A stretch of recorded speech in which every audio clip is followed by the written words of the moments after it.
Piles కానీ fistula కానీ ఏదైనా సరే ఆహార ప్రధానం మార్చుకోవడం జరుగుతుంది. మన డైట్లో ది బెస్ట్గా తగ్గుతాయి ఈ ప్రాబ్లమ్స్ అన్నీ. ఒక ఫిస్టులా కంటే కూడా పైల్స్ ఫిషర్స్ బాగా తగ్గుతాయి.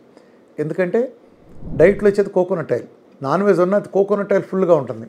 దాంతో మోషన్ పూర్తిగా ఉంటాయి కాకుండా ఆ హీలింగ్ ప్రాపర్టీస్ కూడా బాగుంటాయి. డైట్ చేసిన వాళ్ళలో 100కి 60 మందికి పైల్స్ లాంటివి తగ్గిపోతాయి. సో తగ్గకుండా ఇంకా ముందుకేసినాయి అనుకోండి, అప్పుడు నేనైతే ఆయుర్వేదిక్ వెళ్ళమని సజెస్ట్ చేస్తాను. ఇందులో ముఖ్యంగా క్షారసూత్ర అనే విధానాలు ఉంటాయి వీళ్ళకి. అంటే ఒక థ్రెడ్ని మెడిసిన్స్లో నానబెట్టి మెడికేట్ ప్రాపర్టీస్ వచ్చేట్టు. ఉదాహరణకి ఫిస్టులా తీసుకుంటే మలద్వారానికి ప్యారల్గా హోల్ పడుతుంది అనుకోండి. ఈ థ్రెడ్ ట్రీట్మెంట్ లాగా ఆ మెడికేటెడ్ తాడుని ఆ సన్నటి హోల్ నుంచి పంపిస్తే పెద్ద నొప్పే ఉండదు దానికి.